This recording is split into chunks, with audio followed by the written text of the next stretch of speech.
Я уверен, что многие из вас знают вот эту бутылку. Это минеральная вода Джермук, которая делается в Армении и экспортируется во многие страны. И сегодня я отправляюсь в город одноименный, который так и называется Джермук, где делают эту бутылку. Это небольшой город-курорт с населением несколько тысяч человек, но, к сожалению, о нем есть мало информации в интернете, и сегодня я собираюсь это исправить. Перед просмотром не забудьте поставить лайк этому видео, подписаться на канал, а после просмотра оставьте комментарий для того, чтобы это видео попало в тренды. Ну а мы начинаем.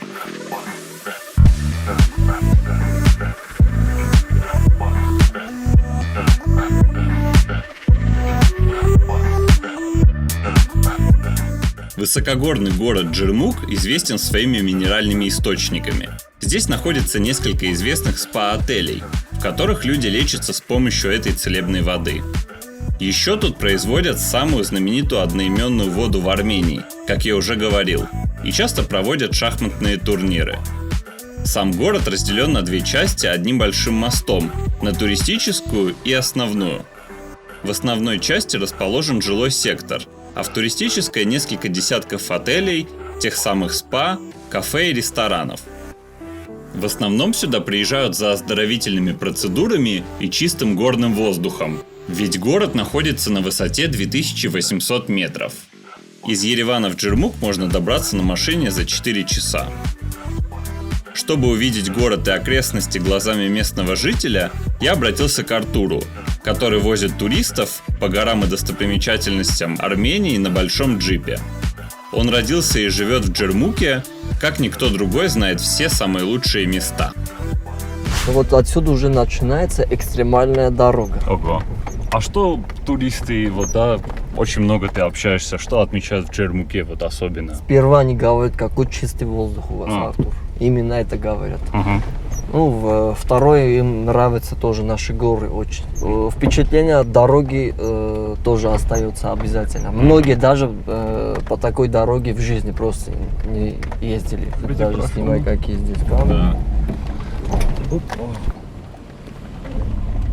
Весной, когда весь снег тает в горах, смотри, место, отсюда тоже речка здесь тоже получается. Да. Вообще весной, когда снег тает, смотри, вот вода отсюда. Ого. А зимой у вас, кстати, как? Холодно? Я бы не сказал, что холодно. То, что много снега у нас, даже бывает в горах 2-3 метра снега даже бывает, да? Чуть-чуть солнца и не холодно. Холодно бывает чуть-чуть уже ночь. Какие животные водятся здесь в лесах? Кабаны, медведи, лиса. Да. Я сам здесь волков еще не видел ни разу. Люди говорят, что есть, зимой видели. И чуть-чуть ниже уже, где там у нас старая дорога, там эти горные козлы, как мы говорим, безуары. Глубина, откуда вода выходит, 150 метров. Каждые 7 минут в подземелье газы собирает, и вода вверх поднимается. Каждый третий уже сильно бьет, вверх поднимается. Просто смотри, надо, чтобы ты был внутри, как джакузи, гидромассаж будет делать. В это время уже другие ощущения. А почему так периодически? Это уже в подземелье, там где ядро, там от вулкана, не знаю, там газы получаются в подземелье, и уже минеральная вода. Да, интересно. А температура сейчас? 32 градусов, когда вода поднимается. И если отсюда смотреть, на сердечко похож. Да. Тоже отсюда, Ишханджан, выходит минеральная вода. Место называем Змеиная голова. Сейчас покажу почему. Смотри, глаза, как морда, как змеи. Отсюда, да? Да. Это питьевая вода. С натуральным, с подземелья, с газом выходит. А вообще здесь много, наверное, в округе таких даже и маленьких, и больших? Можно сказать примерно. Я сам знаю, там 40 источников. Но именно в одном месте, то, что купается, там поле, чуть-чуть большое место. Есть очень много источников, которые размера. Ишханджан, мы сейчас поднимемся уже вверх, там, где питьевая галерея у нас. В 56-м году построили это здание. Может, давай поднимемся, чтобы поднимемся было видно. вверх, тоже покажу. Смотри, здесь разные температуры. Но с подземелья выходит градусов 62 градусов, тоже минеральная вода. И постепенно, через трубы уже как вода вниз спускается, и температура тоже меняется в это время. Так они круг делали чуть-чуть, чтобы вода, потому что есть люди, которым не нравится очень горячая. То есть, грубо говоря, вода, когда выходит, очень горячая и нельзя пить. Потому что можно... смотря, может, мне самому нравится, горячая вода. Да. Но когда для лечения врачи говорят, какой температуры просто пить эту воду. Смотри, с подземелья выходит 62 градусов. Когда уже вода вверх поднимается, уже 53. И постепенно отсюда уже ниже. Здесь тоже можешь снимать. 50 градусов. Жан, куда сейчас направляемся? Сейчас направляемся по старой дороге нашего города Джермука. Вниз, там, где находится у нас монастырь X века. То есть в этом монастыре живут монахи, священники? Есть люди, которые говорят монахи, или есть, которые говорят отшельники. По-разному. Круглый год там находятся? Конечно, да, они там живут. Артурджан, расскажи, пожалуйста, в городе население в целом чем живет, чем занимается? То есть туризм в основном? Конечно, можно сказать, что в основном насчет туризма люди живут. Есть люди, которые, тоже известен у нас минеральный завод в нашем городе, в Джермуке, Джермук Групп. Многие там работают. Плюс у нас работает еще санаторий, там, где многие туристы приезжают к нам, чтобы там на лечение.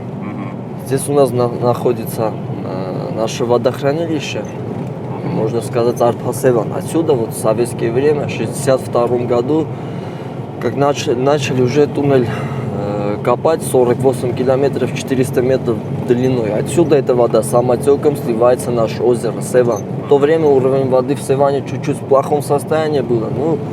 В советское время именно здесь сделали такое водохранилище. А у вас вообще в целом, когда сезон считается в Джермуке, чтобы много туристов было? Так сказать. Можно сказать, что с мая начинается сезон. До октября, потом уже декабрь, там новогодние праздники, январь уже. Февраль чуть-чуть слабо бывает насчет туристов.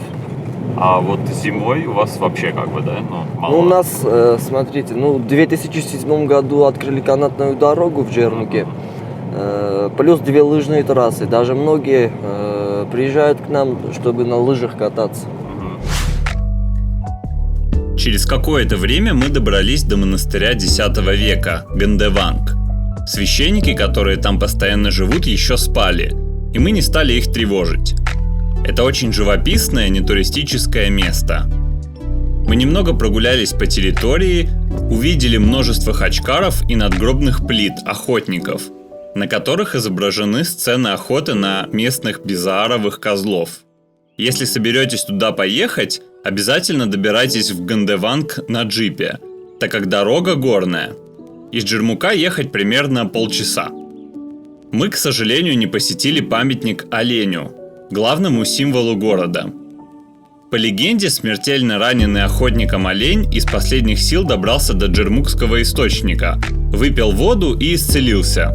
Охотник был поражен этому и рассказал всем о чудодейственной воде. С тех пор на этом месте появилось поселение, а олень стал его главным символом. Говорят, с этого памятника открываются очень красивые виды.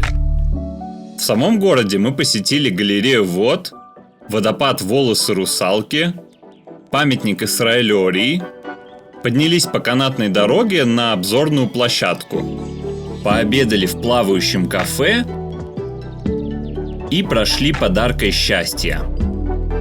Попасть на завод минеральной воды не удалось, так как был воскресный день. Производство здесь началось еще с 1951 года. За короткое время вода Джермука стала популярна во всем Советском Союзе. В 90-х и 2000-х завод был обновлен по международным стандартам.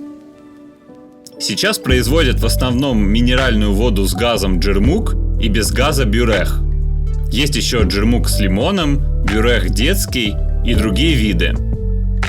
Еще я зашел в отель Grand Resort Джермук, который находится в самом центре города. Помимо проживания, они предоставляют широкий ассортимент лечебных процедур с применением джермукской минеральной воды. Вот здесь наш ресепшн, здесь находится наш бар, работает 24 часа, можем посмотреть. Окей, давайте. Вот, пожалуйста, здесь бар.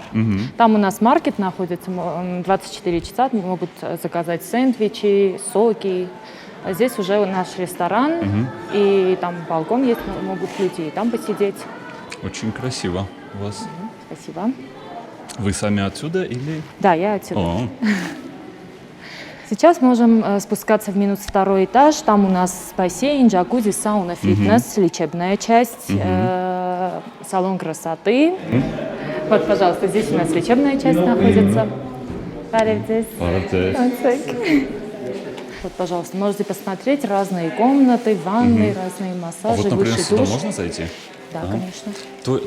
То есть, а можете, Кристина Джан, вот очень кратко, вот какие здесь, в целом есть процедуры? Процедуры, здесь очень много процедур, 37 процедур, которые входят в пакет. Если люди берут номера, все это уже входит по консультации врача, конечно. А так уже разные процедуры тела, процедуры лица и так. В общем, все у нас есть. И в том числе, скажем, купание в горячих источниках. Да, конечно, все это есть. Здесь в основе минеральная вода. Все процедуры минеральной водой. О, да. интересно. Это процедура для общего дела. Вот здесь уже минеральные ванны. А вот, грубо говоря, с какими болезнями можно приехать? Вот, не знаю, люди смотрят, какие, скажем, болезни здесь можно вылечить? Вообще-то болезни кишечника, в общем, желудочно-кишечного тракта вот в основном. Понятно. Вот, пожалуйста, это бассейн. Здесь уже для детей. А там у нас сауна. Сауна финская, сухая. Ясно. А сейчас у вас как с гостями? То есть пик сезон считается или в целом? Средняя загруженность. Пик бывает в августе, в июле и в сентябре еще. А зима считается не сезон, да, у вас? Да. К сожалению, да, но зимой здесь очень красиво. Много снега. Так. Все это бесплатно каждый день вставляется. Вот здесь. Красиво. И еще балкон есть. У вас два типа в основном. То есть, да, основные люкс и вот...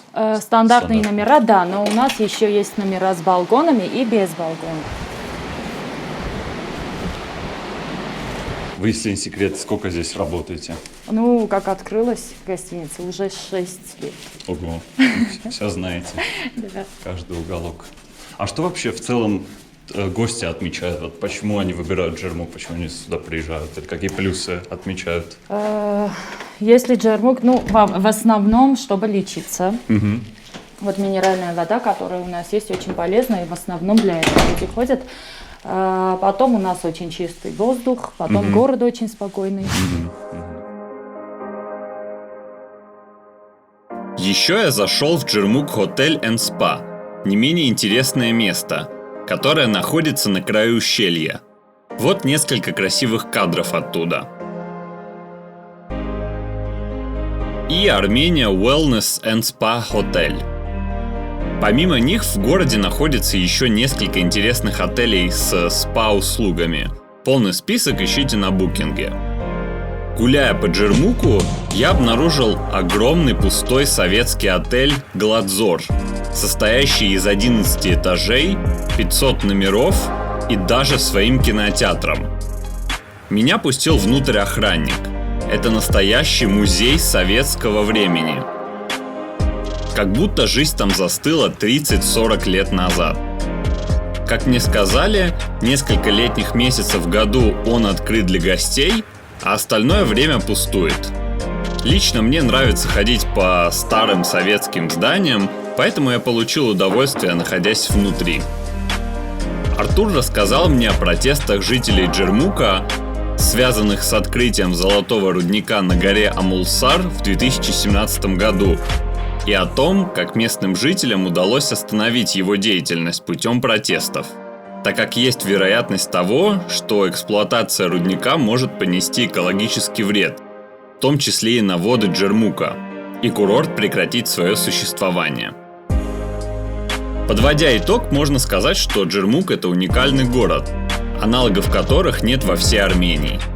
Еще с древних времен люди знали о целебных свойствах местных родников. Здесь есть развалины крепости Арташесидов II века до нашей эры. В Средневековье сюда приезжали отдыхать сюникские цари. В 19 и 20 веке многие ученые начали изучать целебную воду, писать научные труды. Уже в 1940 году был построен первый санаторий. Местные жители вспоминают, что в советские времена для Джермука не существовало понятия сезона, так как круглый год здесь было очень много отдыхающих. Сегодня у города есть большой туристический потенциал, который реализован не полностью, на мой взгляд. Сюда приезжают туристы, но их количество может быть намного больше. Здесь можно разнообразить отдых путем открытия нового музея, который расскажет и покажет историю города и особенность минеральной воды. Можно проводить туры прямо на заводе Джермук, устраивать дегустации. Можно обустроить пешие тропы, давать на прокат горные велосипеды, приглашать в город блогеров и устраивать фестивали. Это все мое личное мнение. Возможно, есть более эффективные способы продвижения города. Но нужно действовать прямо сейчас, чтобы потенциал этого места был реализован полностью. Большое спасибо Артуру за экскурсию. Пишите ему, если соберетесь посетить Джермук. Все ссылки на его соцсети я оставлю в описании. Не забывайте подписываться на мой канал тоже. До новых встреч!